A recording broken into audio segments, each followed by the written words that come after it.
Hello, everyone. Welcome into another episode of the Four Quarters podcast powered by Four Quarters Media. I'm your host, Tyler Bennett. Proud of myself for that. Trying to break out old habits. It's not College Court Report Canada anymore. It's Four Quarters Media. Made the mistake in part 2 of episode 1 with Dylan Marsden, calling it College Court Report Canada. We'll get there. It's a work in progress. It's day 1. We'll get there. Season 2 of the podcast is in full swing.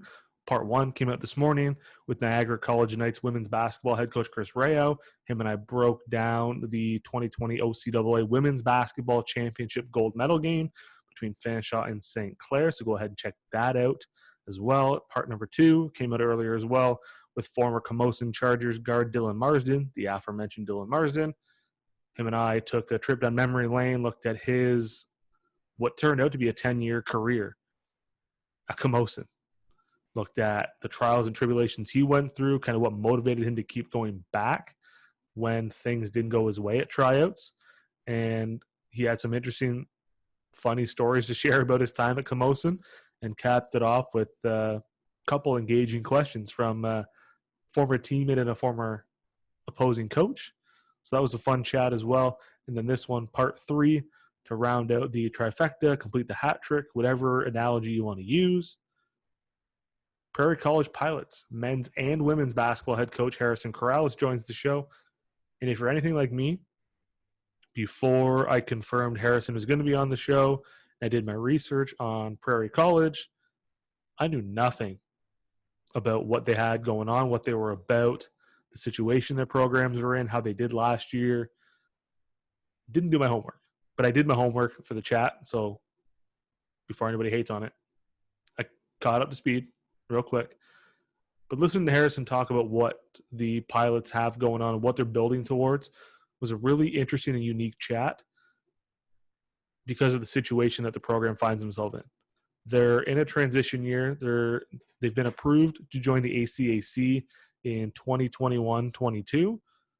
So this season's a bit of a transition year.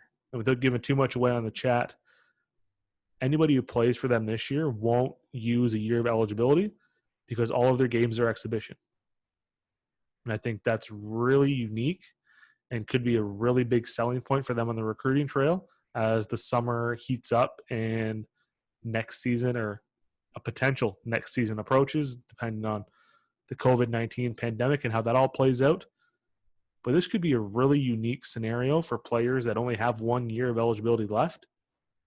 You get 2 years of basketball for the price of 1, essentially, on the eligibility market.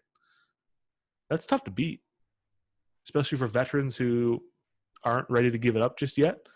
So that could really work in their favor. And it was really interesting to hear Harrison talk about that and explain the academic side of what Prairie College has going on and the uniqueness of the city and how close it is to major hubs like Calgary, Edmonton, Red Deer, but it's far enough away where those big city distractions aren't at the forefront. So it was really, for lack of a better term, it was really interesting to hear what they have going on and what Harrison is building towards. And he's got a few recruits already committed for next year. It's always a challenge trying to build one program from the ground up, let alone 2. The men's and women's program had 1 player each back from last year's team. So Harrison coming up from West Alabama, where he was a graduate assistant last year as he did his master's, trying to build 2 programs simultaneously from the ground up is no easy task. But he's got a good head on his shoulders. He's going about it the right way, and he wants to grow Prairie College into a contender right away in the ACAC. And as we talk about as well, they had exhibition games last year against ACAC schools, and they performed rather well. Picked up some wins, Olds, Grand Prairie, and any of their losses were within 10 points. So they're already competitive. Yes, they only have 1 player back on each side, men's and women's alike. But he's got in some Division II JUCO talent on both sides of the ball coming up as well to complete that 3 international slots that they do have, and then fill the roster out with Canadian talent from across the country, and you got a competitive roster. So without any more secrets being given away on the chat, let's jump right in. Here's my chat with Prairie College Pilots men's and women's basketball head coach Harrison Corolis. Enjoy. All right, so we're now joined by Prairie College Pilots men's and women's basketball head coach Harrison Corolis. Harrison, first off, I want to thank you for taking time out of your day to be on. How are things? Going great, Tyler. Appreciate you having me on. Just keeping busy, trying to get things off the ground here. How obviously you guys new to the role, but how are you guys staying busy during COVID? I know this is kind of like we said before we came on, it's throwing everything for a loop. How are you just trying to stay sane with everything in the world these days? I mean, it's a lot of phone calls, a lot of Zoom calls, FaceTime with kids, trying to get them interested in our college and our programs, and taking a lot of walks. A lot of the over the phone calls I've been taking are when I'm out walking around, just trying to get out there and get some fresh air. So it's primarily been phone calls, Zoom calls, FaceTime, and different kinds of meetings, stuff like that. But other than that, I'm typically on campus about 2 days a week, just because we do have in-person meetings and stuff like that with administration and the management. So it's been kind of a nice change of pace here and there. So it's been good. I feel like there's going to be a lot of people when this is all said and done, they go back to work, that are going to forget how to talk to people in person because everybody's relied on these Zoom calls so often. It's, at least for you, you've had the luxury of going in 2 days a week to see people other than whoever you live with. A lot of us don't have that yet. I think my wife's sick of me at this point. You're not wrong. I mean, I live my own, so it's nice to get out and socialize when I can, whether it's work related or all that. But Calgary and the surrounding areas are slowly starting to open back up. Restaurants and that kind of stuff. So I'm pretty lucky when I moved up here that I already had a relatively established base, even though I hadn't been to Alberta before. Okay. So it's been nice, having my community here whenever I'm not at work or at home working right now. So it's been really good. I mean, despite all this negativity, it's been a pretty positive experience in terms of again, really being able to focus on building this thing. Yeah. Obviously, now before you went out to Calgary and took the job at Prairie College, you spent a year down in West Alabama. Just kind of talk about that, kind of what that did for you, and kind of you took your master's at the same time while you're there. Just kind of talk a bit about that experience and how it's kind of shaped you as you get ready to step into this role out at Prairie. I think at the end of the day, I thought I was a good recruiter before, but being down there, it just forces you to be on at all times. I mean, there's days where you'd wake up at 6 a.m. for practice. I mean, you'd be at the gym for 4:30, 6 a.m. practice, finish at 8, be in the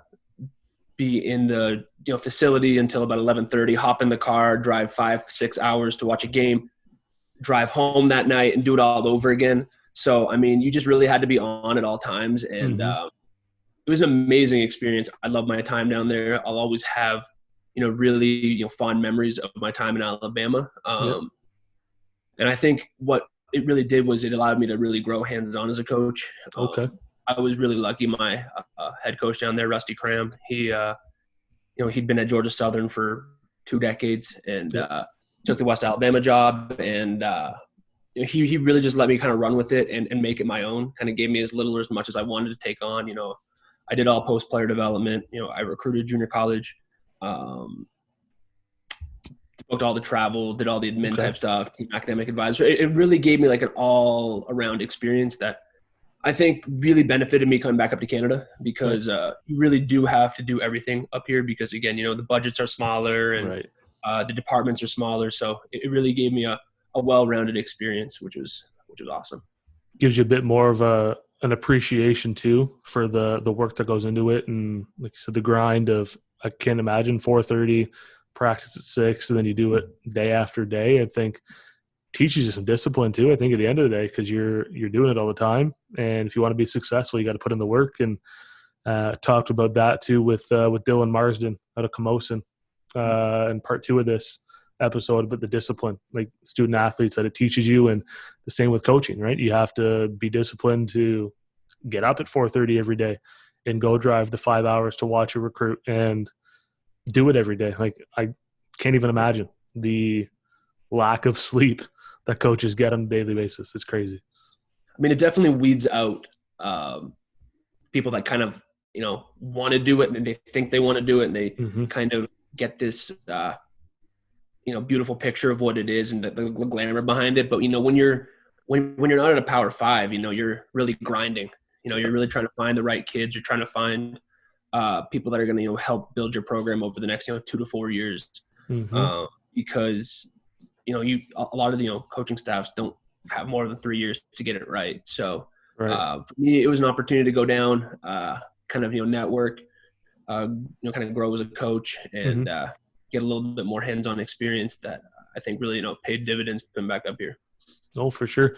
And like you said, originally from Toronto, now out on the West Coast for the first time. Started recruiting a bit. Do you notice, is there a big difference in the talent in Ontario versus Alberta? A different style of play that you kind of notice? Or what's been the major difference for you going from Toronto to Calgary? Definitely. I think, for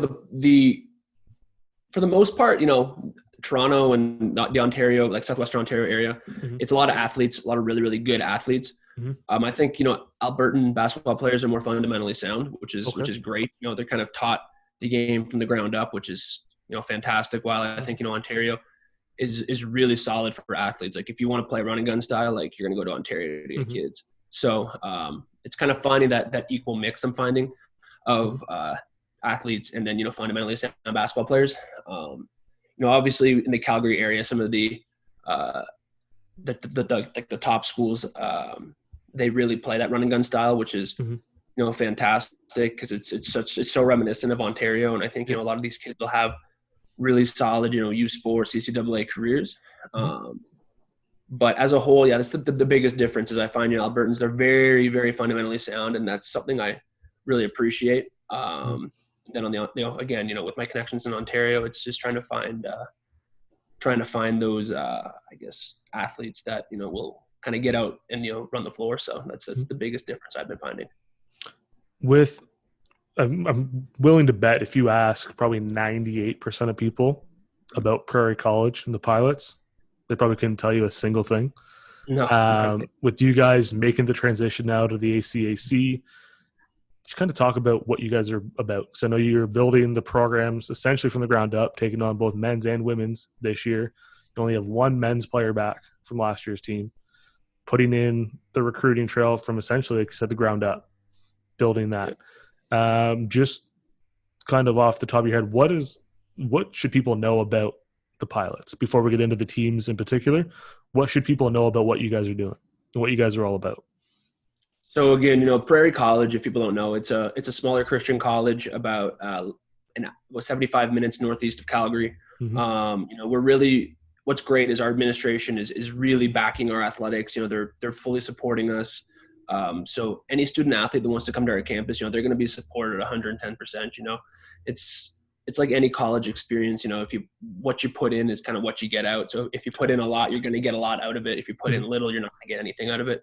So as a department and men's and women's basketball program, we're really looking to, I know it's easier for me to say and for any coach to say, but we are looking to compete right away. On the men's side, we have a Division II point guard coming in from Colorado State Pueblo. We have, on the women's side, we have a Division II wing player coming in from Payne College in Georgia.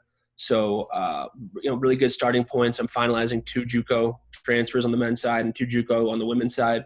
So just that'll hopefully be finished up in the next 2 weeks. That'll kind of, eat up our international, quote unquote, pieces. And moving forward, I've spoken with individuals from Basketball Quebec, Basketball Manitoba, people in Alberta here, BC, high schools, and just really trying to get quality domestic talent. And, I'm really, really fortunate. Our returning student athlete on the men's side is really well connected, and he's got a really big stronghold in the Port Moody basketball, Vancouver area. So we are looking at a couple of, former teammates of his because he previously played at Langara before this. He's connected with guys at CBC, Douglas, Camosun, the Vancouver area. So it's, having him on our, within our program has been awesome, just from a leadership standpoint and just being a positive individual to have around. We do have one female student athlete still on campus on the basketball side. She's actually she's from Iowa originally. Okay. She's in our nursing program, and she's a solid 5'8", 5'9". She just kind of can play the 3-4 position. So, Mhm. Great individual to have around. She really knows what Prairie is all about. So Mhm. having those two individuals is going to be kind of vital for us to, pass along the traditions we've had, but also focus on moving forward in a larger conference. So with that kind of being said, our biggest thing at Prairie is we're trying to compete. We're trying to show what we're worth, and we're trying to show that a small college just northeast of Calgary can really hang with the big boys. So that's our biggest thing right now. You mentioned wanted to compete right away, and looking at results from last year, I think the Pilots played exhibition games against Olds and maybe one or two other ACAC teams, and Kings and beat Olds. Grand Prairie. We Beat beat Olds Olds, Grand quite Prairie. handily. We beat Kings. Yeah. We lost by 7 to Ambrose, Okay. who was And the Ambrose, finalist in the ACAC. silver medalist. Yeah. So we lost by 3 to Lethbridge.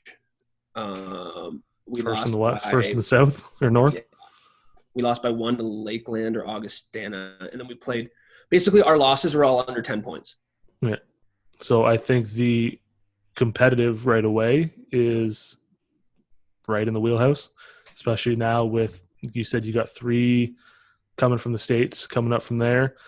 How has it been, obviously, with your connections down south in West Alabama? Has that made it a lot easier for you to try and recruit coming up this way? Is there a lot of interest to come to Canada? I'm not really.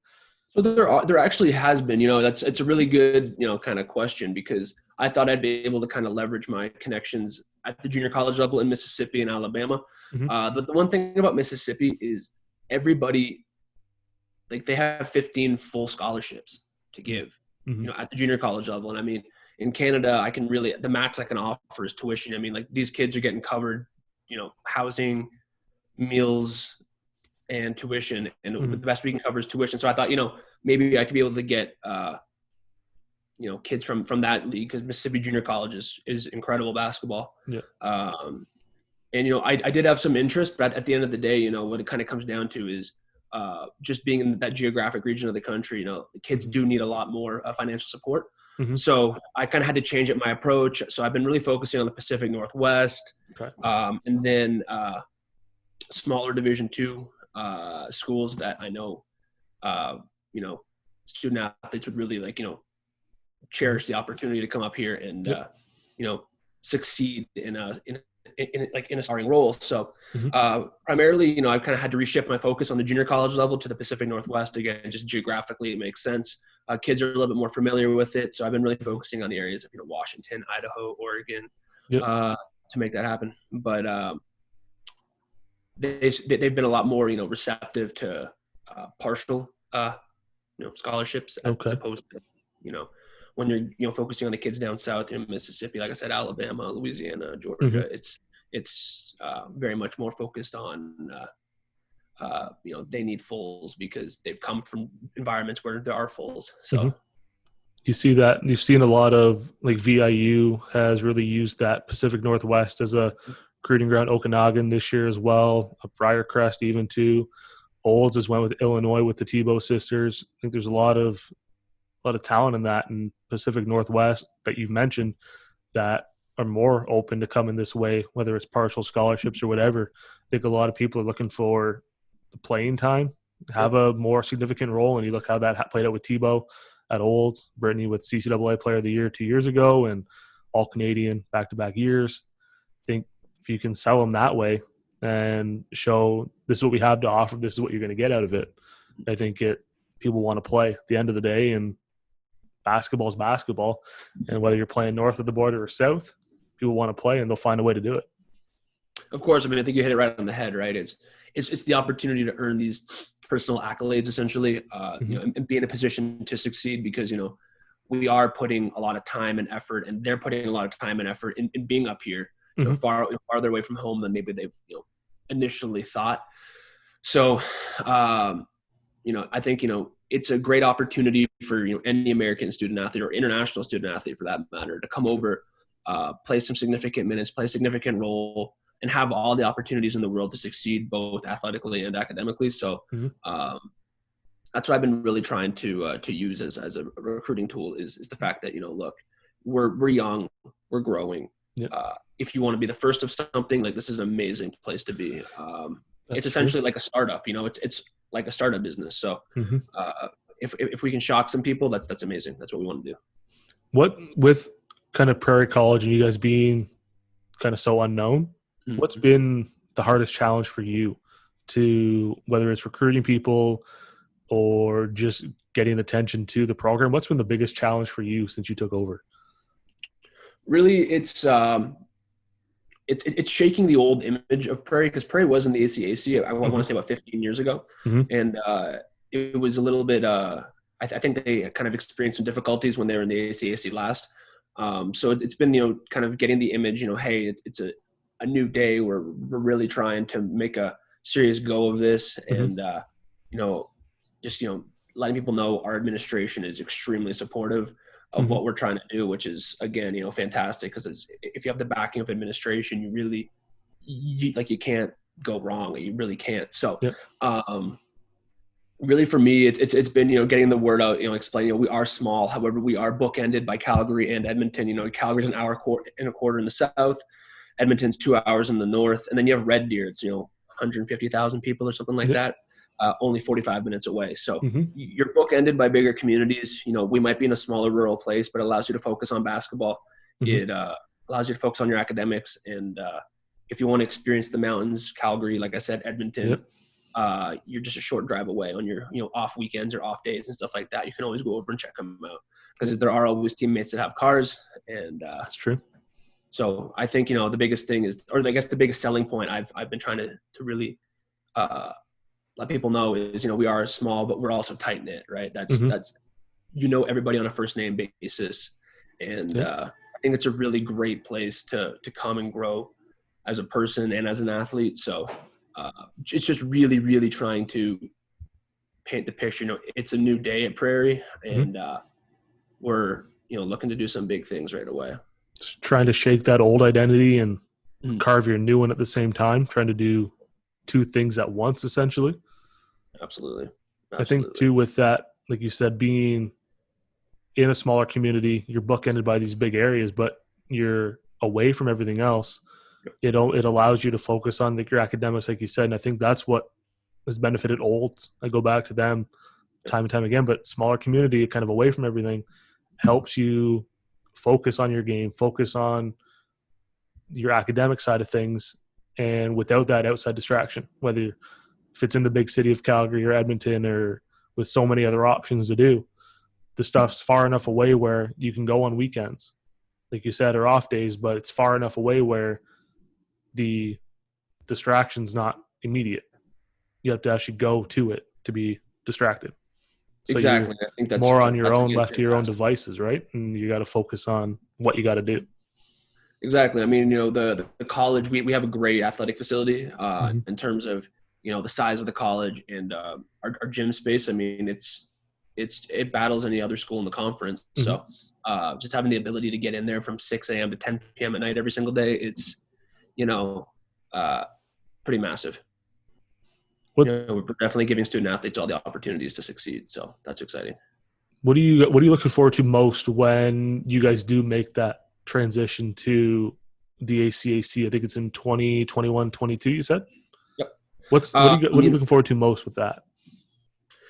I think the most exciting part is just, the competitor in me is, trying to prove people wrong, whether it's not necessarily wrong, but, just prove our worth, as an institution and as an athletic department and a basketball program. I want to show that, yes, I might be young, but I've got some experiences that, I think can build a successful program. And then I just want to show that we are essentially worth everything we believe and we've pitched our worth. So essentially what I want to show the most is our competitive nature, show that, Prairie's here to stay. Prairie isn't going anywhere, and Prairie is going to be competitive year in and year out. And so that's the most important thing. And we want to graduate as many student athletes as we can. That's extremely important. Yep. And we want to show consistency, stability, and growth in the program. So it may be a slow start. We don't know. But at the end of the day, what we want is we want to show steady and consistent growth year in and year out, to the point where, there's never any question about Prairie athletics, not just basketball, but our athletic department as a whole. We are here to stay. We're here to be in the ACAC. And, we're here to make a difference. So that's what, I want to show at the end, show most. What else? Like, you've kind of touched on a lot of different things on Prairie and the pilots so far. Is there anything we've missed that you want to tell people about what you guys got going on, what Prairie College is, what they're about, anything that we've missed that you want to touch on?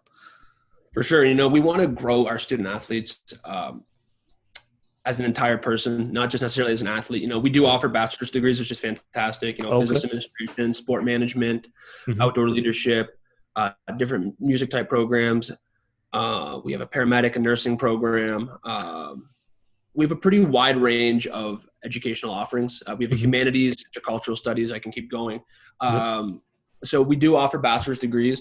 And, for us, we're really trying to focus on providing a student athlete experience that's both rewarding on and off of the court, and obviously in the classroom as well, because we want our student athletes to feel they've gotten something from the educational side of things. So we're really focused on trying to develop, again, the program as a whole and the institution, just continue to grow physically as a college as well. We're hoping athletics will help bring in more students, and we're starting to sort of see that trend, which is fantastic.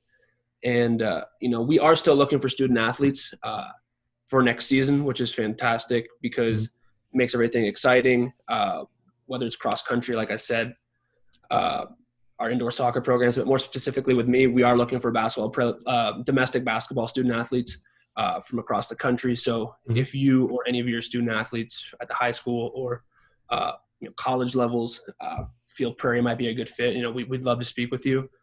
We're trying to be competitive both on the men's and women's sides, and we are looking for student athletes on both programs. So with that being said, please, hit up Tyler if you, want my contact info, email, phone number. He's got it. So we'd love to chat with you. I'll link the athletics page in the video of this and the audio. People listen, want to see what you guys are about, want to reach out that way they can get in touch with you guys. But like you said, I think a lot of people are looking for more of that full college experience. Like you said, they don't want to just go to school and come home and not really take anything out of it outside of a degree. And like you said, you guys are building an athletics program that'll help the college. And like you said, you already seen that trickle down effect. So people are looking for more of that full college experience. And it sounds like you guys have that growing, and it's only going to get farther along, and that you guys have bachelor degrees and more programs than just what a standard college would offer. More options, more academic offerings. People want to – that's why they put student first and student athlete. You want to get that student side of it first, and you play athletics as an escape essentially from your schooling. So having now those extras, like you just touched on, having those extras in that student life experience that you can use as selling points, I think is going to be huge for you guys down the road. Oh, I totally agree. I mean, having bachelor's programs has been a major selling point for getting people obviously south of the border. And now it's just really, again, building our brand and spreading the word on Prairie College nationwide here in Canada. So, I mean, I think, we're starting to get some strongholds in BC, and I'm working some connections in Ontario, and I've chatted with people in Quebec. But for me, I really want to focus on, again, bringing quality Canadian student athletes in for this coming season. And the most exciting part is, because we are in transition, we won't be using a year of eligibility this year. Okay. For any of our student athletes, whether you've already played in college or not, you won't be using a year of eligibility. The 21-22 season is when we can start competing for championships.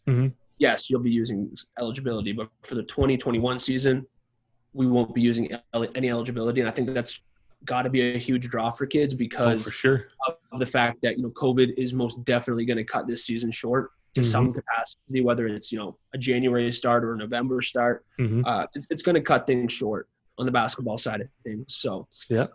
The ability to have, exhibition games lined up on our end has been a huge bonus. I mean, I've already got on the men's side, I think we've already got 12 games, exhibition games lined up, and then on the women's side, 14.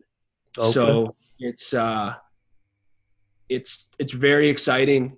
People are starting to really reach out to us because, again, schools within these conferences, maybe they can't solidify their schedules yet, and we are coming up with an alternative way for them to get some runs in. Yep. And I've had some great chats with other coaches in the conference, and I'm just hoping this year we can use it as a year to grow the Prairie brand and get some interested student athletes on our campus that can help build our program for the next 3, 4, 5 years, depending obviously on their degree and how much eligibility they have left after the season. So you guys aren't in a league this year per se. Exactly. So we're essentially competing as like an independent. Okay. But that makes because sense. we've already been approved to join the ACAC, we've had a pretty warm welcome with the ACAC coaches. Yep. Getting in contact with us and trying to help set up some exhibition games, which is extremely exciting. Yep.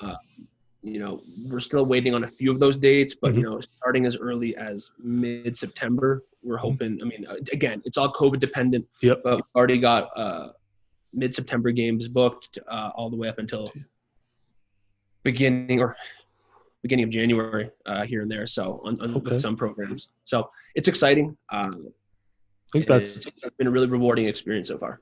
That's unique, I think, for a lot of people too, because if they're considering Prairie, don't really know what it's about, you basically get a free year of basketball to come in, get yourself settled, focus on your academics, get yourself in a rhythm that way.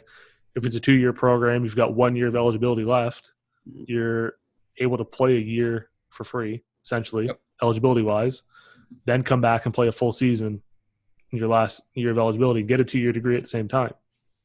I think that might get a lot of people looking. I don't know if there's a lot of people that know that's what you guys got going on right now, being kind of in a transition year with, like you said, essentially being an independent. Yeah. You're playing a year eligibility free for the most part. That's exactly it. If you do have a shortened season, you're only going to play 10 games anyways. You're already getting 12 or 14, depending on men's or women's, if not more, come down the road. So you're already playing the same amount of games, if not more, than other schools are going to play. Exactly. And that's been our biggest thing is, trying to sell that to Canadian student athletes. And it's just more or less, trying to find the right fit for our college. And, we highly encourage kids to, reach out to us. Like I said, gopilots.ca. There's a recruit me link in there, or, like I said, contact yourself and pass along, my phone number or email address. Cause I'd love to chat with, any interested student athletes who, want to come to Alberta and grow their game, grow a program, and, hopefully be successful moving forward, because there's a lot of positive things, coming to Prairie down the pipe, and it's just a matter of time now. Yeah. And like I said, I'm willing to bet not many people know about it, but I think once they see the product you guys have and the support that you said from administration, that's going to help fuel athletics and push it to the forefront and get people looking at it, talking about it, get the conversation started. The connections you have down south in Ontario and the people you've talked to, Quebec, BC, basically coast to coast now, it's going to be on people's radar. And with the results you guys had last year, the teams had last year against ACAC schools, competitiveness is already there. It's just a matter of getting people to look at it now. That's going to be, I think, the biggest challenge. I think that's the biggest challenge for every school in Canada, for that matter, is getting eyeballs, because the talent level is great. It's just getting people to pay attention, and hopefully it comes sooner than later. I try to be optimistic. I don't know why people don't pay attention, but that's why I'm here, to try and get eyeballs to people. But I think the way you guys are building it, and then the support from administration, I think it's only a matter of time, like you said. And I use it all the time. Rome wasn't built in a day, but You guys are on the right path. Like the foundation's laid. You've got your returnees. You've got your recruits from down south. Then it's just building blocks on top of one another. Exactly. And, the way I want to sell it is if you want an opportunity to play with some great student athletes who are, coming to Canada to create something amazing at our college, I think, this is an amazing opportunity for anybody to come in, continue to develop as an athlete, and then again, develop as a student as you work towards a degree or diploma. Mm-hmm. So it's, again, very exciting, very new, very fresh, but, we're going to compete day in and day out. And, I'm going to take my experiences that I had at other institutions, and hopefully we can, build the winner on, both sides at Prairie here. So that's the biggest goal. And, if any student athletes want to be a part of it, we'd love to chat with them. One thing I do have to ask is that Christmas suit, did it come north of the border with you? The what? The Christmas jacket, the red and green one? Oh, it did. Did that come with you north of the border? It came north of the border. It's in my closet right now. Yeah, it's quite fantastic. That was great. It was the ugly Christmas sweater game, and I remember it was like the day before the game, and I didn't have an ugly Christmas sweater, and or an ugly Christmas sweater that was appropriate to wear at a game. That's fair. So that's valid, I was at a Walmart in Meridian, Mississippi, and I found that, and it fit perfectly. It was a sign. It was a sign that it was meant to be. I worked at SAIT for a season and a bit, and they had the breast cancer game. And when Ken King was coaching at Red Deer, he came in to SAIT, and it was like the wear pink game, and his suit just bright pink. And it was fantastic. But I think the Christmas suit, I think that takes the cake from one of the best I've seen so far. It's fantastic. It was fantastic. Hopefully we can get some December games going, or some some post-Christmas games this year, and bust it out again. Rock that again. So we'll. I've never seen anything like that in a Canadian Walmart ever. No. Nothing to that extent of, I don't know, borderline. I don't even know how to describe it, but you don't find anything like that here. It's going to be one of a kind. It's going to stand out for sure. No, I mean that's the goal, right? If I can draw any sort of eyes to Prairie, that's what I want to do. So I'll leave you. Any last words you want to give on what you guys have? I know you've touched on it, start to finish. We're going to link the Recruit Me page in the video and the audio, kind of your contact info as well. I'll put the email there. I won't put phone number, but if people want to reach out, send an email. But any last words from you on the Pilots? Basketball in Canada, what you're doing, first thing you're going to do post-COVID. Any last words? I'll leave it to you. Yeah, I think we have an amazing product here in Alberta, not only at Prairie, but in Alberta as a whole. We're in a very naturally beautiful part of the world. And for any student athletes, whether you're in Alberta, BC, nationwide, let's just say, this is an amazing place to be. It's an amazing place to grow as a person, grow as an athlete. And Prairie College is going to be on the rise. We're going to surprise some people, hopefully, early on. And if you want to be a part of something special, this is a place to be. And if you want to be a part of something where you're going to leave your mark, and the community of Three Hills, where the college is located, will remember you by, this is the place you want to be. So with that kind of being said, I know I've been saying it, but if you guys, want to contact me, by all means, I'm open ears to anybody that's willing to come and continue to develop as a ball player. Like you said, like you want to be a part of a first, go to Prairie. Like you're going to be a part of history regardless of however it finishes, right? So if you want to be a part of history, and I think a lot of people do want to leave their mark on something, and this could be the chance to leave a mark somewhere. Of course. You hit it right on the head, if you want to be a first, come to Prairie. You hit it. There's no simpler way to say it. So it's very exciting. We're growing, and we want to bring the right people and the right fit in to make that happen. And if you or any of your student athletes feel like they would be a great fit, I'm your guy. What can I say? You heard it here. Harrison's your guy. But Coach, I want to thank you for taking time out of your day. I know it's 11, almost noon your time. We're doing this on Friday afternoon, but really appreciate you taking the time, and anything we can do to help get more eyeballs to what you guys are doing at Prairie, let me know. There's always a spot here for it if you want it. I really appreciate that, Tyler. Great talking with you. Likewise. Spot here for it if you want it.